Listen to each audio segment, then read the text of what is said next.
All right, we're kicking.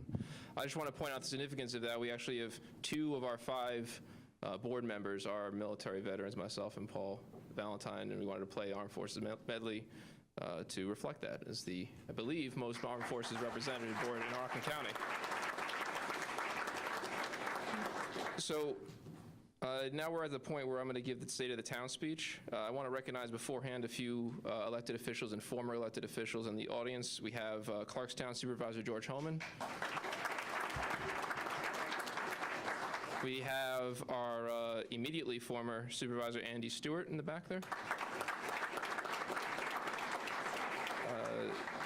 Prior to him, another former Supervisor, Tom Kleiner, is here. Thank you, Tom. We also have our recently retired receiver of taxes, Bob Simon. Of course, we have our Chief of Police and all the members of our police department who are here as part of the ceremony, Chief Nolte. And there's a wide variety of various department heads here. I think I see all of you, and I appreciate you all being here. Thank you. So I want to thank all of you in the audience for coming to this reorganizational meeting, and I also want to acknowledge those of you watching at home. Thank you also to all the participants and to the dedicated employees who helped organize it, and specifically to reference Supervisor Stewart. I want to thank him for helping with his transition over the last month and a half. It was really a great job he did. It is an incredible honor to be standing here as Supervisor of Orangetown. Getting to this point took much work for many people, but most of all it was the support and hard work of my wife Jennifer, and her love and the love of my 3 children, CJ, Scarlett, and Declan, that had the most impact.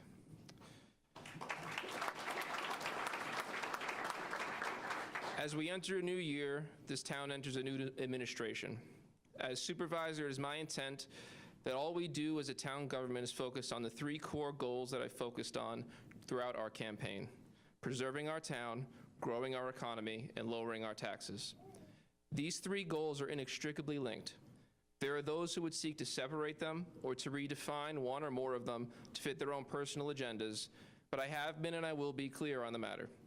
To preserve our town means to keep it suburban and diverse. We are an open community and welcome anyone of any faith, color, or origin who wishes to add to our character and who appreciates and wants to live in a town that is safe, has beautiful natural resources, and is not overly built up, not overdeveloped.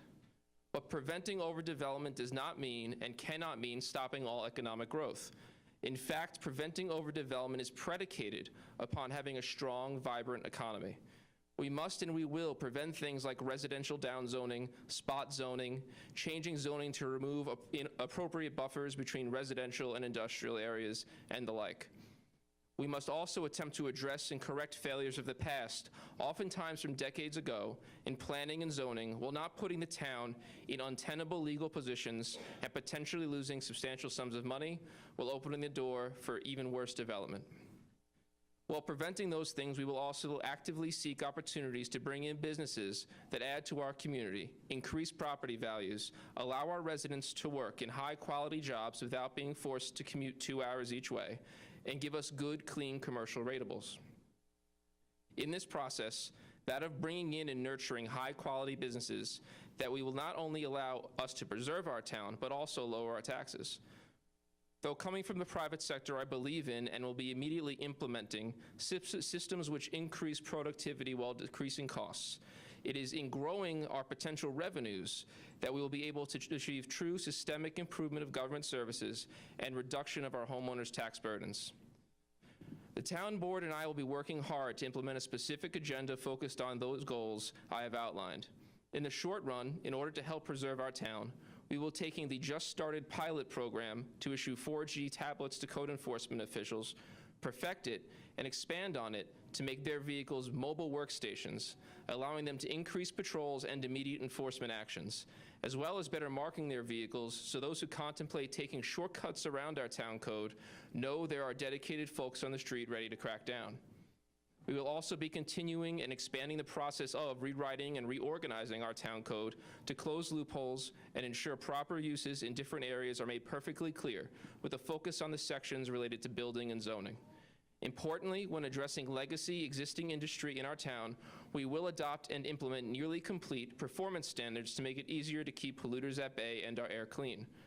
On the subject of keeping our air clean, I'm also happy to announce that we will be creating an organization specifically focused on air quality in Orangetown, an Air Quality Review Board.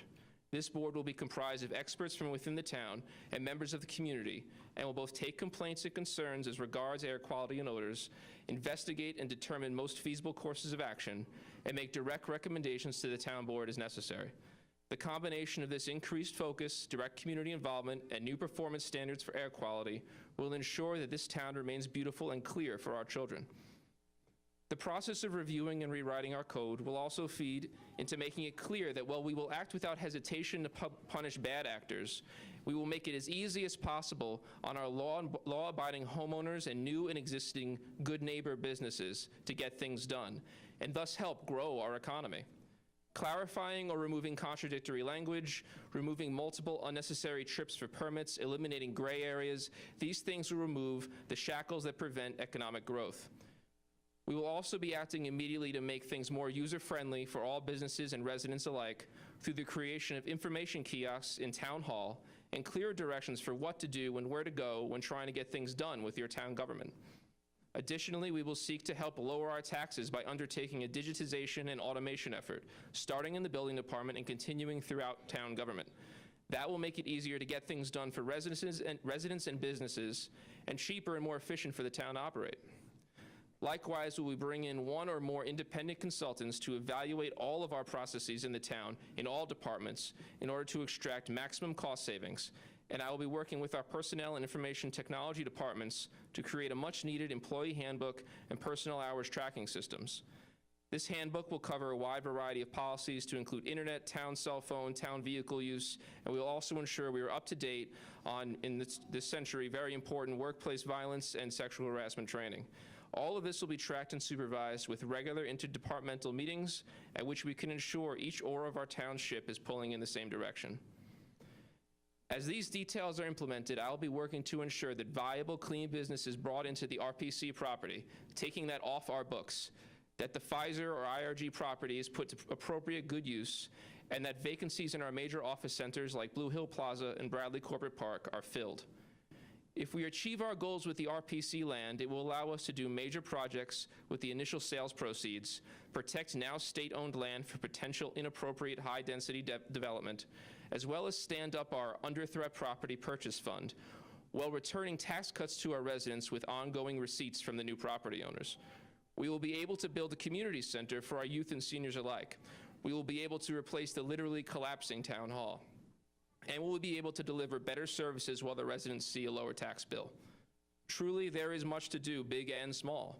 But added together and executed properly, we will be able to ensure this town remains suburban and diverse and becomes increasingly economically vibrant and affordable, so that when our children and grandchildren become adults and are deciding where they want to make their homes, they choose Orangetown for the same reasons we all did. Thank you.